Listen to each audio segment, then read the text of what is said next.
Bridging Resources is one of our flagship programs. We started it about 15 years ago with KW Multicultural Center. The idea of Bridging Resources is to bring together emerging multicultural community leaders.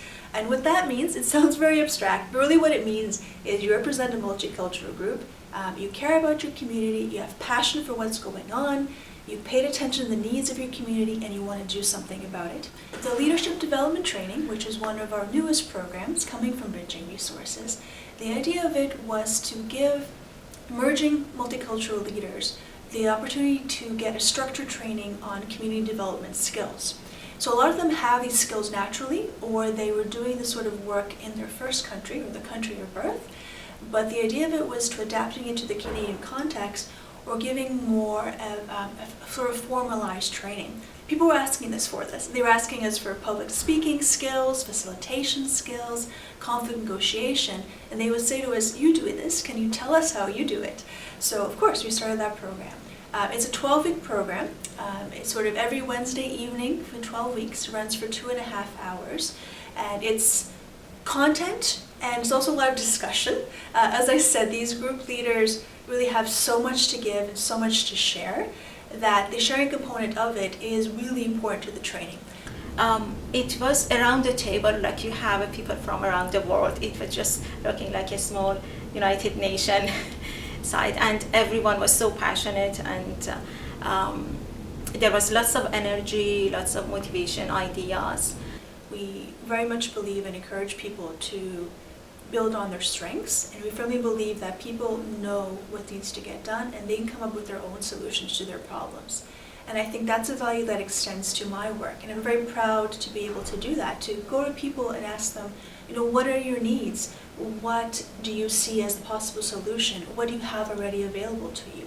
It's not about me coming in and saying, here's all the things you need to do differently. It's about me saying, how can I help you do what you're already doing better? And I think that's one of the wonderful things about doing it on behalf of a counseling agency, is we do have that value. And it's really exciting to me to sort of be able to do that in this multicultural community development work.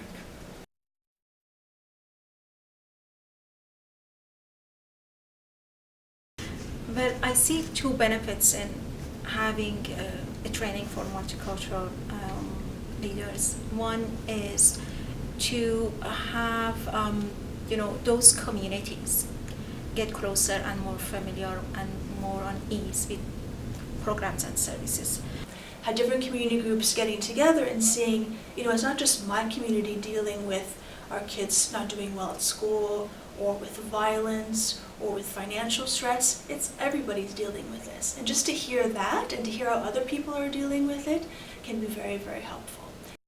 That's one part of it, the community, and the community could benefit. The other part is the benefit for the programs, services, and organizations. They can enhance their services by meeting with these leaders, having them in a conversation.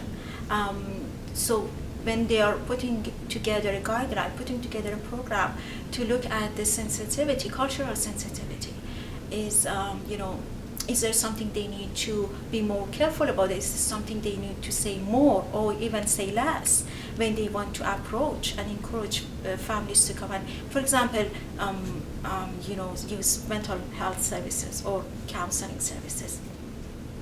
So it's something that benefits both sides, and leaders could act as that bridge. That's what I see as Bridging Resources, what's doing, to be that bridge between ethno community and organizations and facilitate the communication.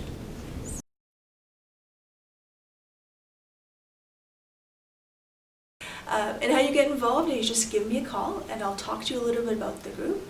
And then we're happy to have you come to the group. It's a very open, welcoming environment. Everybody wants to know what you're doing and how you're doing it and where you're from and how long you've been in Canada. I think all of us are really excited about learning about people's experiences. And then you can really sort of be as involved as you like. Some people will come purely for the training aspect of it. Some people will come to network and say, what are you doing? How'd you get your money? How'd you get your space?